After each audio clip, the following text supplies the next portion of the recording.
So yan po ang punto ko, Mr. Chair. Ngayon, napuput into question yung integridad ng buong komisyon. Kasi yung isang commissioner nyo, may asawa na kontraktor na nakapag-secure at nakapag-bag ng mga proyekto. So what's the comment of the Commission on Audit? Mr. Chair, kaya ako po tinatanong habang naghahalongkat po ang ating mga kasama. Kaya ako po natanong, kasi it seems like ngayong pumutok ang issue ng flood control project, ngayon lang ata tayo na naghahalongkat, baka meron pang iba dyan ng mga ghost flood control and anomalous flood control projects. And we are only talking about flood control projects.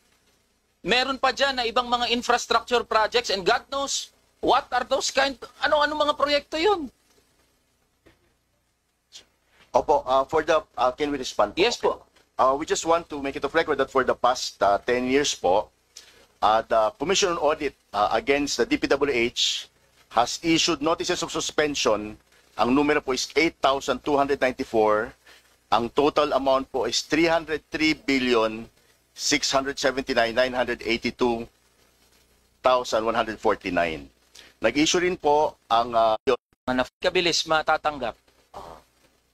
I will ask the Commission still. Definitely, meron naman ho kayong impormasyon eh. Totoo ba na yung asawa ni Commissioner Lipana ay ang President and General Manager ng Olympus Mining and Builders Group na nakapag-secure ng 200 million peso worth ng DPWH flood control project? Thank you for the question, Your Honor. Actually po, based on media reports, yun po ang aming yung nag-gather. Based on? Media reports. Media reports? Yes. Kayo po, as commission? Lumalabas po na yun nga po, ganoon po. So totoo na asawa, President, award yung mga yan while commissioner ng Commission on Audit, itong si Commissioner Lipana, the very same commission tasked to audit DPWH projects. Tama ho ba?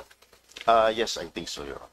So, tama po ba na may paglabag yan sa batas natin, RA 6713, Code of Conduct and Ethical Standards, na pinoprohibit ang mga opisyal natin na magkaroon ng financial or material interest in transactions that fall under the office's jurisdiction? Your Honor's personal na position ko po, there's a potential conflict of interest po. So yan po ang punto ko, Mr. Chair. Ngayon, napuput into question yung integridad ng buong komisyon. Kasi yung isang commissioner nyo, may asawa na kontraktor na nakapag-secure at nakapag-bag ng mga proyekto. So what's the comment of the Commission on Audit? Paano kaya to? Sir, based on records po, nakapag-issue naman na po ng notice of disallowance yung auditor natin. Relevant dun sa mga transactions po nung asawa po. Next question. Since you have admitted on record na meron ngang potential conflict of interest, meron na bang ginawa na internal investigation ang Commission on Audit patungkol dito kay Commissioner Lipana? May I remind the Yes po. Yes, Mr. Chair. I'm wrapping to up. wrap up the questions. Okay, simula po nung nalaman po namin yung matter na yon,